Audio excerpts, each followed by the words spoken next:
All right, once again, of course, he's amazing. Isaiah 30, though, let's call this one Stuck in an Alliance, in a very famous chapter, at least famous in some circles, that warns against Israel forming an unhealthy alliance, this time with Egypt.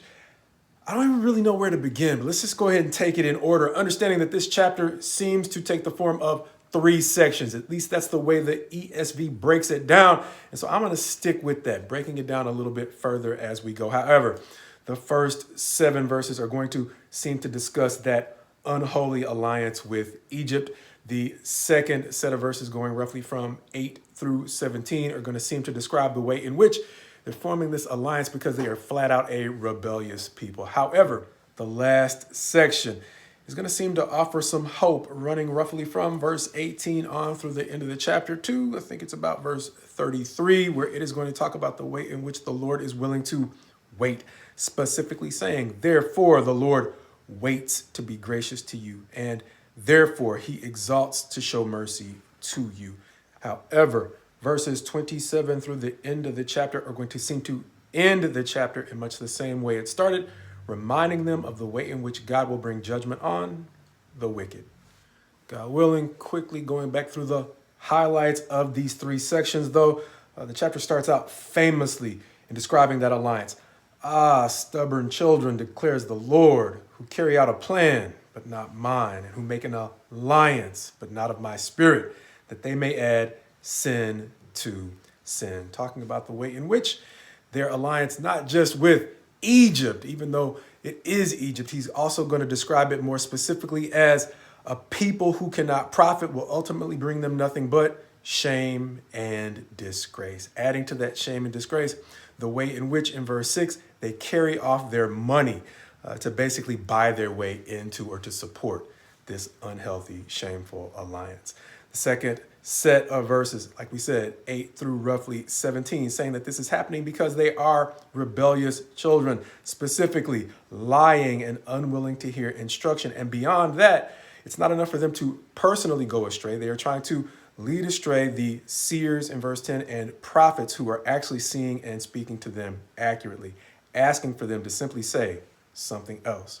Going on from that, he is going to talk about the way in which they don't want to hear it because in verse 12, they actually despise God's words, but have grown to trust in oppression and perverseness, the ESV will say, likening the accumulation of their wrongdoing to a breach in a wall in verse 13 that is bulging seemingly over time to the point where it will break and shatter into many pieces suddenly. Going on to say that in verse 15, or verses 15 through 17, the end of that section, talking about the way in which they would actually find peace is through returning, or what we would commonly call repentance. I'm going to call it, however, once again, he is going to say at the end of verse 15, but you were unwilling and you said, no, we will flee. Understanding that even as their destruction draws near, God is offering them a solution that doesn't involve needless suffering. However, they are still going to resist, not discouraging God, as we said in the last section, who will still wait until they are ready to listen. And consistent with that patience, verse 20 from the last section will say, and though the Lord give you the bread of adversity and the water of affliction, yet your teacher will not hide himself anymore, but your eyes shall see your teacher and your ears shall hear a word behind you saying, this is the way, walk in it. An interesting contrast to the way in which chapter 6 described Isaiah's commission as preaching until they could no longer see with their eyes, nor hear with their ears, nor understand with their hearts what God was trying to get them to understand. God now seems to be using that same illustration to describe that second day, the day of rest.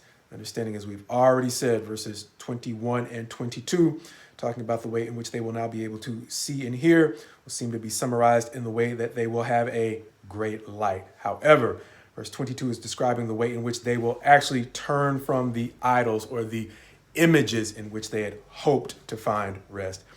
Understanding that now, in exchanging what was fraudulent for the truth that God was trying to counsel them into the entire time. They will now experience a time in verse 23 of rich produce, where water will flow freely in verse 25. And in verse 26, they will once again have a great light, as the verse will go on to say, in the day when the Lord binds up the brokenness of his people and heals the wounds inflicted by his blow. The chapter, as we mentioned, still ending up in verses 27 through 33, talking about the way in which God, being fair, still comes back to deal with the wicked. This chapter seeming to build on our understanding of his day of rest by helping us to understand how patiently he waits for us to become unstuck and let go of, among other things, shameful alliances.